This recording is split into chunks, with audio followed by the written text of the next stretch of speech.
Hi everyone, welcome to my channel Avdan education. मेरा नाम निधि है। अगर आप इस चैनल पर नए हैं तो I would request you to please subscribe to the channel and also hit the bell icon so that आपको नोटिफिकेशन अबाउट दी वीडियोस मिलते रहें। So again we have come up with another important topic. ये topic भी Sanjay sir ही आपके लिए लेकर आए हैं। So let's get started with the topic. Do not forget to comment if you have any doubts or confusions, and also in the comment section you can mention the topics that you want us to complete. Thank you. Hello दोस्तों, मैं हूं संजय। आज का हमारा topic है circular economy या चक्रीय अर्थव्यवस्था। इसको समझने से पहले हमें लीनियर इकॉनमी या रेखीय अर्थव्यवस्था को समझना पड़ेगा। लीनियर इकॉनमी वो है जो आजकल हमें देखने को मिल रही है ग्लोबली भी और इंडिया में भी।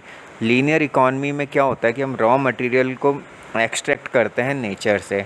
इंडस्ट्रीज़ क्या करती है, उसको प्रोसेस करेगी, उससे नए प्रोडक्ट बनाएगी, प्रोडक्ट मार्केट में बिकेगा, कंज्यूमर यूज़ करेंगे। उसके बाद उसको वेस्ट जो मटेरियल है उसे हम डंप कर देते हैं, उसका कोई यूज़ नहीं आगे जाकर। और ये क्या हो रहा है, इन्वायरमेंट को नुकसान पहुंचा रहा है।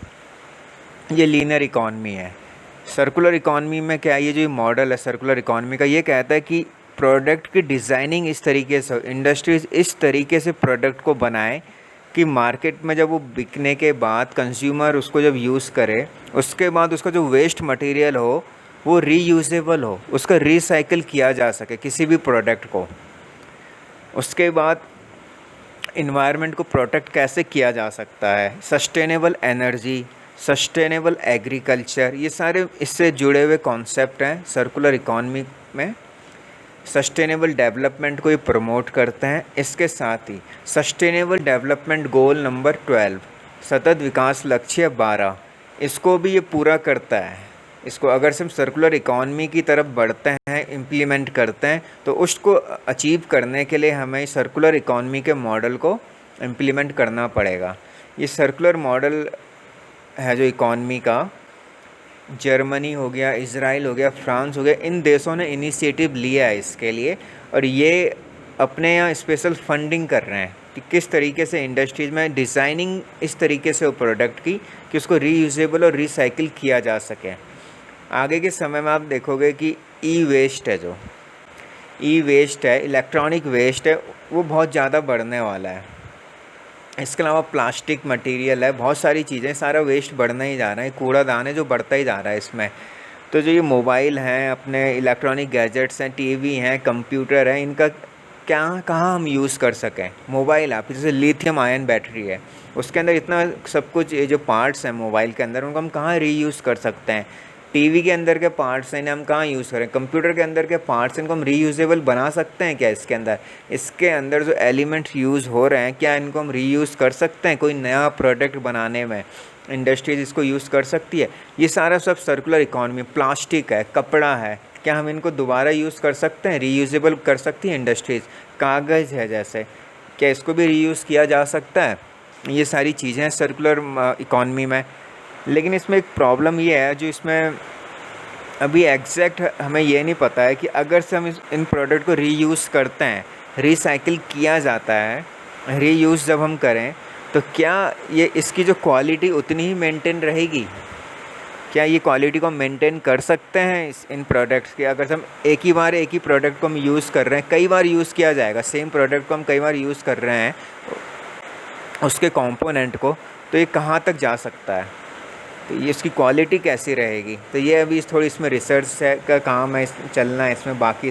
बाकी एक ही मॉडल अब इसमें थोड़ी डिबेट होना शुरू हो चुकी है कि हम लीनियर इकॉनमी से सर्कुलर इकॉनमी में शिफ्ट हों, या पूरे ग्लोबली भी इंडस्ट्रीज़ को ये जोड़ा जाए आपस में, क्योंकि इसमें इंडस्ट्रीज़ का बहुत बड़ा रोल है सर्कुलर इकॉनमी मॉडल को इम्प्लीमेंट करने में।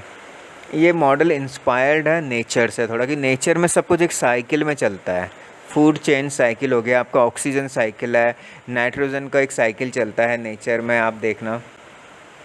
ये सारा क्या है, ये जैसे फूड चेन है, आप फूड चेन में क्या होता है कि हरे हरे पेड़ पौधे होते हैं, उन्हें एक जानवर खाएगा, उस जानवर को दूसरा तीसरा जानवर खाएगा, फिर चौथा जानवर उसको खाएगा। इस तरीके से एक चेन बनती है फूड, और लास्ट में भी जो टॉप में जानवर होगा वो भी क्या होगा, मिट्टी में जब वो डिकम्पोज़ होगा तो उसके जो मिनरल्स होंगे शरीर के, वो डिकम्पोज़ होकर मिट्टी में मिल जाएंगे और उसी मिनरल्स को फिर पेड़ पौधे यूज़ करते हैं, ह्यूमस बनता है एक, उसको ये पेड़ पौधे यूज़ करेंगे, फिर एक नया पेड़ बन जाएगा, नए पौधे खड़े हो जाएंगे नेचर में, उसी पेड़ पौधे को कोई फिर जानवर खाएंगे और ये साइकिल चलता रहेगा। इसमें कोई वेस्ट मटेरियल नहीं बन रहा है बाहर, सब कुछ यूज़ हो रहा है नेचर में। सेम ऐसा ही क्या इकॉनमी में भी हम कर सकते हैं कि ये सारा सब कुछ प्रोडक्ट है यूज़ हो, एक प्रोडक्ट दूसरी इंडस्ट्रीज़ के लिए यूज़ किया जा सके।